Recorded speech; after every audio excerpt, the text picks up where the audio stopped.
తులసి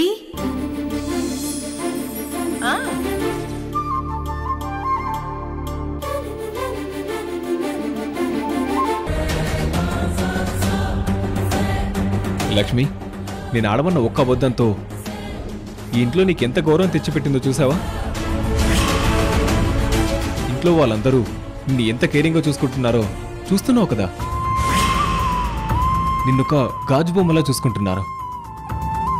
టైంకి ఫుడ్ తినాలని, టాబ్లెట్స్ వేసుకోవాలని ఎంత ప్రేమతో మా మమ్మీ చెప్పి వెళ్ళడం, మీ అమ్మా నాన్నలు నీకోసం కుంకుమ పువ్వు తెచ్చివ్వడం ఎంత కేరింగ్ కదా.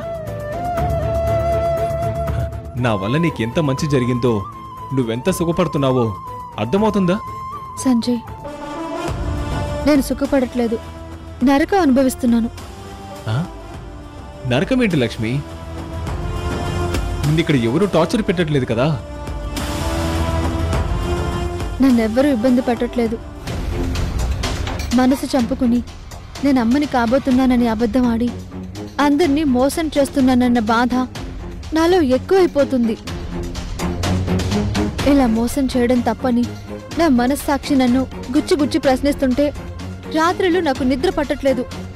లక్ష్మి, ఏంటి లక్ష్మి, మరి నువ్వు ఇంత సెంటిమెంట్లా ఫీల్ అవుతే ఎలా? కొద్ది రోజుల అబద్ధానికి ఇదేదో దేశద్రోహంలా ఫీల్ అవుతున్నావేంటి? అయినా అంత సెన్సిటివ్గా ఎందుకు ఫీల్ అవుతున్నావు? 5 months దాకా ఎవ్వరికీ అనుమానం రాదు. ఆ తర్వాత పొట్ట కనిపించాల్సి ఉంటుంది. అప్పుడు ఏం చేయాలో, ఎలా మేనేజ్ చేయాలో అప్పుడు ఆలోచిద్దాం. అంతవరకు బీ హ్యాపీ, కూల్.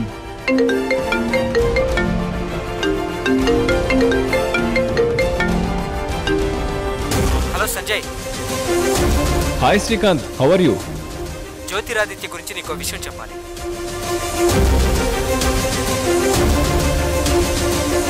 గుడ్ న్యూసా, బ్యాడ్ న్యూసా? గుడ్ న్యూసే. అయితే స్పీకర్ ఆన్ చేస్తా నాగు. లక్ష్మి కూడా వింటుంది. లక్ష్మి, జ్యోతి ఫ్రెండ్ కాల్ చేశాడు. జ్యోతి గురించి చెప్తాడంట, విను. చెప్పు శ్రీకాంత్. జ్యోతి గురించి ఇప్పుడు ఎంత చెప్పినా తక్కువే. తను చాలా మారిపోయాడు. మారిపోయాడని ఎలా చెప్పగలవు? నువ్వేం చూసావు, ఎలా నమ్ముతున్నావు? సాక్షాత్తు నేనే చూశాను. నేను జ్యోతిరాదిత్య కలిసి చాలాసార్లు డ్రింక్ చేసేవాళ్ళం. కానీ ఈరోజు నేను వాడు సరదాగా కలిసి డ్రింక్ చేద్దామని కూర్చుంటే జ్యోతిరాదిత్య మందు అస్సలు తాగలేదు. ఏంటి, నిజమా? నిజం సంజయ్, బలవంత పెట్టినా తాగలేదు. లక్ష్మి మీద ఉన్న గౌరవంతో మానేశానన్నాడు. లక్ష్మి లైఫ్ బాగుండాలని, తన మనసు గాయం చేయకూడదన్న ఉద్దేశంతో మానేశానన్నాడు. శ్రీకాంత్, దయచేసి ఈ విషయంలో అబద్ధం చెప్పకు. నా వైఫ్ లక్ష్మి నమ్మదు. నేను అబద్ధం ఆడట్లేదు సంజయ్. కావాలంటే ఈసారి వీడియో రికార్డ్ చేసి ప్రూఫ్గా సెండ్ చేస్తా. నేను నమ్ముతున్నాను శ్రీకాంత్. నా వైఫ్ నమ్మట్లేదు అంటున్నాను అంతే. ఈ విషయం చెప్పడానికి కాల్ చేసావా? అవును Sanjay. Thank you so much. ఉంటాను. లక్ష్మి, విన్నావు కదా, నువ్వు వాడిన అబద్ధం వల్లే జ్యోతిలో మార్పు వచ్చింది. డ్రింక్ చేయడం మానేశాడు. నువ్వు సంతోషంగా ఉండాలని కోరుకుంటున్నాడు. మంచి విషయమే కదా.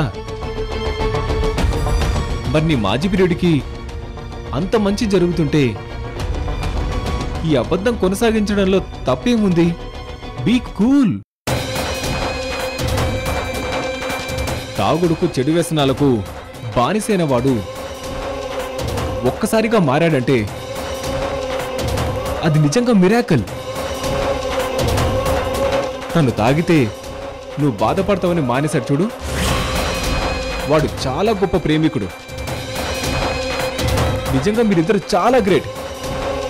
సంజయ్, లక్ష్మి,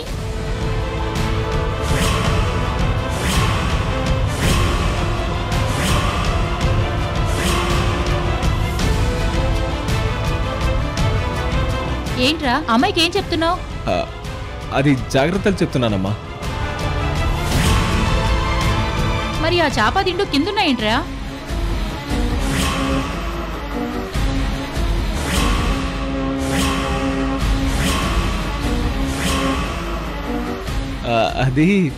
అది లక్ష్మి ప్రెగ్నెంట్ కదమ్మా.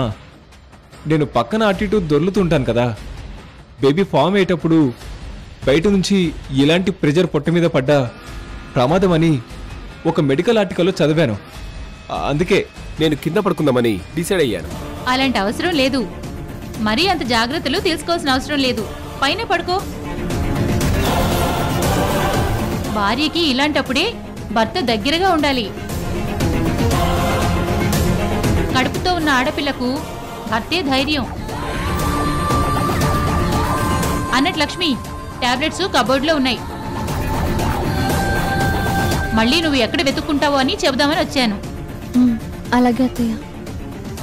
ఇంకా పాలు తాగలేదు, ఫ్రూట్స్ తినలేదు. తినమ్మా. అలాగే అత్తయ్య. Good night. Good night Sanjay. అలాగే గుడ్ నైట్ అమ్మా.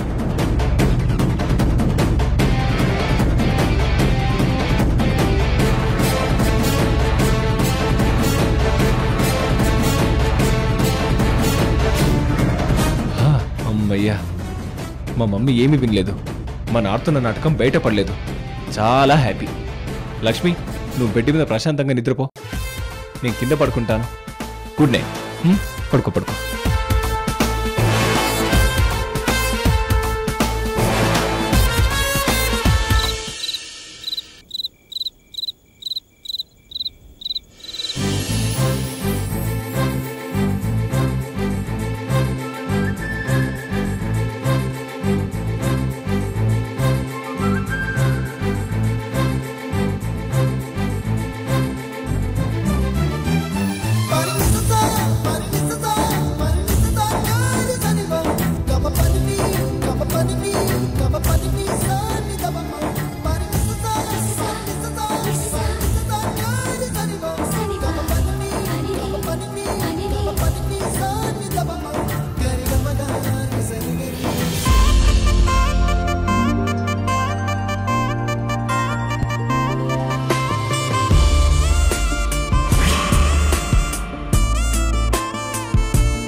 The number cannot be reached now.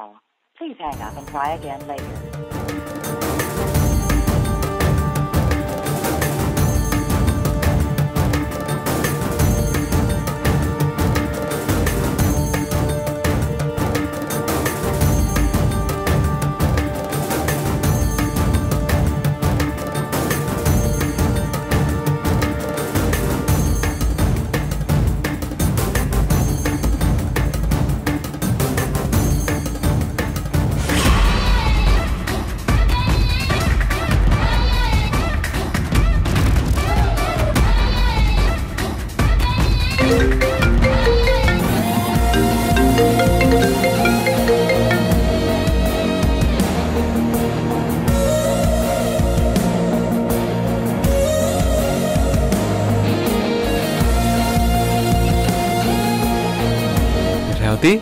Vishnu, deputy tahsildar గారు ఏం చేస్తున్నారు సార్? డిప్యూటీ తహసీల్దార్ గారి భార్యమణి గారు తమరేం చేస్తున్నారు? ఏ పనిలో ఉన్నా మీ భార్యామణికి తమరే గుర్తొస్తున్నారు. నువ్వెళ్ళి ఎన్నో రోజులు కూడా కాలేదు. కానీ నాకెలా అనిపిస్తుందో తెలుసా? నువ్వెళ్ళి సంవత్సరాలైనట్టు అనిపిస్తుంది. నాకు కూడా అలానే అనిపిస్తుంది రేవతి. నేను కూడా చాలా మిస్ అవుతున్నాను. బట్ తప్పదు కదా. గొప్ప స్థాయిలో చేరుకోవాలంటే గొప్ప త్యాగాలే చేయాలి. అలా నువ్వు రీచ్ అయిపోయావు. ఇంకెన్ని రోజులు? కొద్ది రోజులే కదా. అవును రేవతి, నా మనసుకు అలా చెప్పుకునే ఇక్కడ నేను ప్రశాంతంగా ఉండగలుగుతున్నాను. అన్నట్టు విష్ణు, ఇక్కడ మా ఆఫీస్లో నన్నందరూ పొగిడేస్తున్నారు. డిప్యూటీ తహసీల్దార్ గారి వైఫ్ అని అందరూ ట్రీట్ చేయడం మొదలు పెట్టేశారు. నాకు చాలా ప్రౌడ్గా ఉంది, హ్యాపీగా ఉంది. నలుగురిలో మనకి అలాంటి గౌరవమే కావాలని కోరుకున్నాం. అది నెరవేరింది రేవతి. కానీ ఈ కొద్ది రోజులు నిన్ను వదిలి ఉండడం చాలా కష్టంగా ఉంది రేవతి. ప్రశాంతంగా ఉండగలుగుతున్నాను అంటున్నావు, మళ్ళీ కష్టంగా ఉందంటున్నావు. ఏంటి విష్ణు నీ ప్రాబ్లం? తప్పదని తెలుసు, అది కాస్త కష్టంగా ఉందని చెప్తున్నాను. కొద్ది రోజులే కదా విష్ణు, ఆ తర్వాత నువ్వు రాజ మర్యాదలతో ఇంటికొస్తావు. మన టీఎన్ పరిధిలోనే పని చేసే అవకాశము రావచ్చు. Think positive. అలాగే రేవతి, పాజిటివ్ గానే ఆలోచిస్తాను. నేను ఇలా ఆలోచించేలా చేస్తుంది, నన్ను పట్టుబట్టి చదివించింది అంతా నువ్వే. నువ్వే గట్టిగా నన్ను బలవంత పెట్టకపోతే ఈరోజు నా లైఫ్ మారేదే కాదు. ఈ క్రెడిట్ అంతా నీదే. Love you Revathi.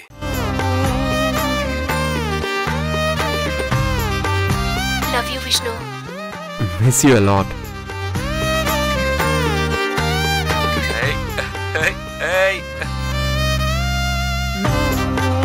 సిగ్గులో నువ్వు చాలా అందంగా ఉన్నావు తెలుసా. Miss you Vishnu. Miss you Revathi. Good night. Good night. కాసేపు చదివి ప్రశాంతంగా పడుకో. Good night. బాయ్.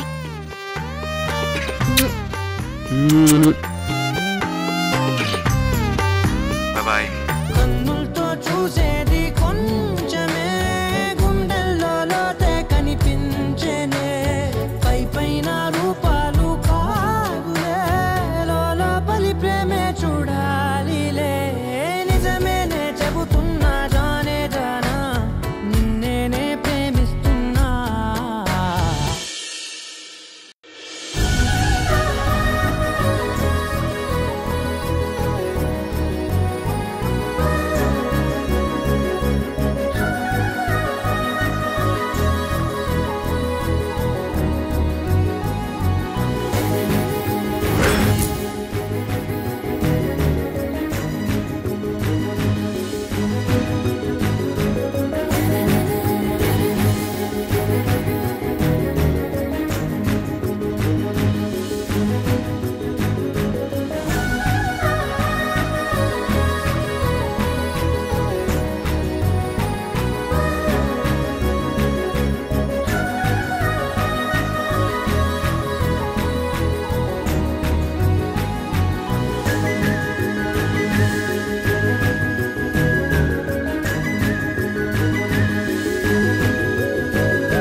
హాయ్ బావా, గుడ్ మార్నింగ్. Good morning. నేనేమో ఇంత ఎనర్జెటిక్ గా ఉన్నా, నువ్వేంటి అంత ఫ్లాట్ గా గుడ్ మార్నింగ్ చెప్తావు? అదేం లేదు, నథింగ్. కాలికి దెబ్బ తగిలిందేమో నాకు, నేనే ఇంత ఎనర్జెటిక్ గా ఉంటే నువ్వెంత ఎనర్జెటిక్ గా ఉండాలి? నేను కూడా ఎనర్జెటిక్ గానే ఉన్నాను, అంత డల్గా ఏం లేను. అన్నట్టు నీకు ఇప్పుడు ఎలా ఉంది? లెగ్ పెయిన్ తగ్గింది కదా? తగ్గిపోయినందుకే నేను కూడా జాగింగ్ కి స్టార్ట్ అయ్యాను. ఆ మాత్రం తెలియట్లేదా బావా? తెలుస్తుంది తెలుస్తుంది. నన్ను సేవ్ చేసినందుకు థ్యాంక్స్ బావా. నువ్వు కూడా నన్ను సేవ్ చేసినందుకు థ్యాంక్స్. బావా, నువ్వు నాకు థ్యాంక్స్ చెప్తున్నావా? అవును. పోకిరి కుర్రాల నుంచి నువ్వు నన్ను కాపాడకపోయుంటే నా లైఫ్ అల్లరైపోయేది.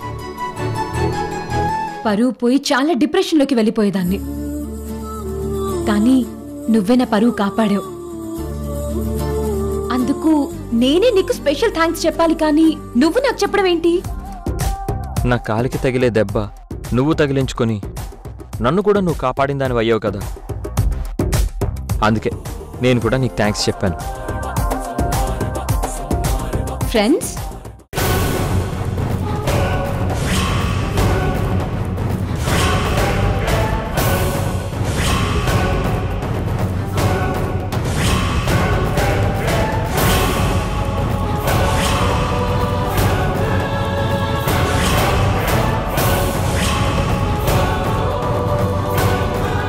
నన్ను మరదలిగా ఎలాగో చూడట్లేదు, కనీసం నన్ను ఒక ఫ్రెండ్గా కూడా చూడలేవా బావా?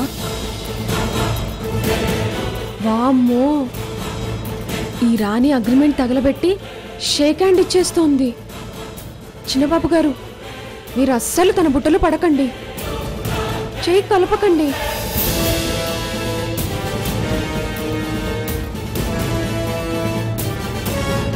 ఫ్రెండ్స్ బావా, నేను అడుగుతుంది ఫ్రెండ్షిప్పే బావా, అంతకుమించి నీ ఆస్తులేం అడగట్లేదు.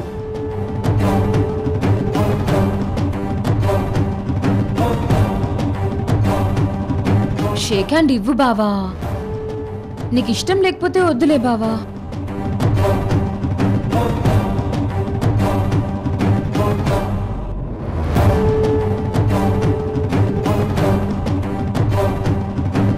Okay friends.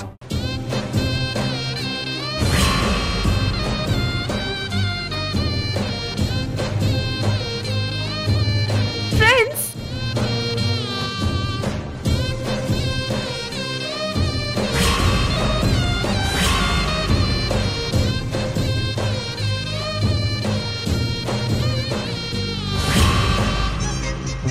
అమ్మయ్యా, ఇప్పుడు నాకు చాలా హ్యాపీగా ఉంది. లక్ష్మి తప్ప నీ లైఫ్లో ఇంకెవ్వరూ లేరంటావేమో అనుకున్నాను, బట్ నా ఫ్రెండ్షిప్ రిక్వెస్ట్ ని యాక్సెప్ట్ చేసావు. థ్యాంక్స్ బావా, థ్యాంక్ యూ. ఇంక జాగింగ్ చేద్దాం పదా. చిన్నగా చిన్నగా మొదలైందే అల్లరి, తిన్నగా ఉంచదే నన్నే నా ఊపిరి, తుళ్ళుతున్న లాహిరి తలపుల్లో తీపి ఆసరేపి నన్ను లాగుతుందే మరి.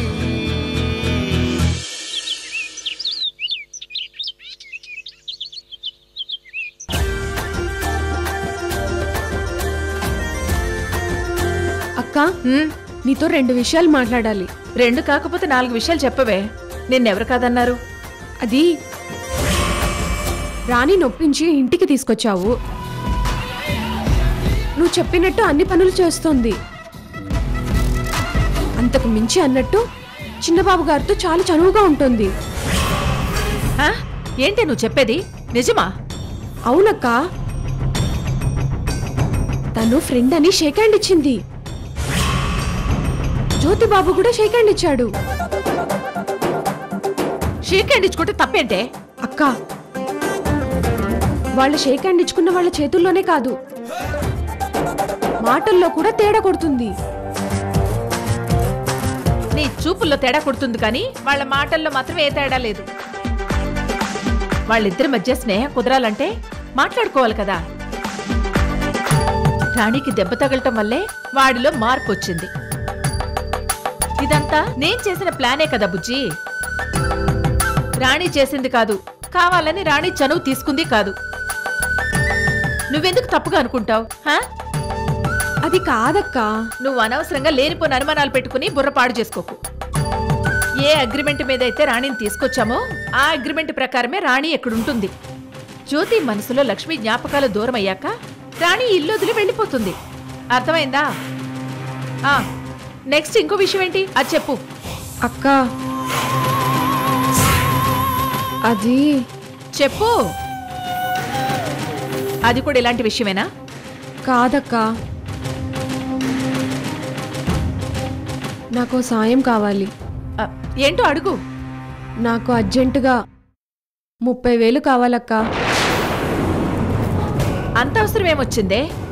ఒకరి దగ్గర అప్పు తీసుకున్నానక్క, వడ్డీ కట్టాలి. వాళ్ళ ఇంటి దగ్గరకు వచ్చి గొడవ చేస్తున్నారు. మీరున్న పరిస్థితికి 30,000 వడ్డీ కట్టడం ఏంటే? అసలు అంత అప్పు ఎందుకు చేశారు? ఇంతకీ ఎంత చేశారు? 3 లక్షలక్క. 3 లక్షలా? అవునక్క, నా తమ్ముడు చదువు కోసం. ఎవరి దగ్గర అప్పు చేశారు? అది లక్ష్మీ ఫైనాన్స్. లక్ష్మీ ఫైనాన్సా? గోవర్ధన్ గారి పేరు చెప్తే అక్క తిట్నైనా తిడుతుంది. ఏంటి ఆలోచిస్తున్నావు? అక్క, అది శ్రీ లక్ష్మీ నరసింహ ఫైనాన్స్ అక్క. అప్పు చేయాల్సి వచ్చిందక్క. స్తోమతని శక్తిని మించి అప్పు చేయడం చాలా పెద్ద తప్పే అవుతుందే. ఇక ముందు అలాంటి తప్పు చేయకు. ఒక అపార్ట్మెంట్ కన్స్ట్రక్షన్ జరుగుతోంది. ఈ ఇల్లు అమ్మితే అందులో మీరు 3 ఫ్లాట్స్ తీసుకోవచ్చు. విడిగా ఫ్లాట్లలో ఉంటే అన్నదమ్ములు విడిపోయినట్టేనండి. నా 3 పిల్లలు నా కళ్ళ ముందుంటేనే నాకు సంతోషంగా ఉంటుంది. ఈ రోజు రేపు ఎప్పుడైనా పిల్లలు వేరు కాపురం పెట్టాల్సిందేగా. నా పిల్లలు అలా వెళ్లరు. లగ్జరీ విల్లా సొంతం చేసుకుంటున్నారు. కన్స్ట్రక్షన్ స్పీడ్ గా జరుగుతోంది. వీలైనంత తొందరగా విల్లా మీకు హ్యాండ్ ఓవర్ చేస్తాం.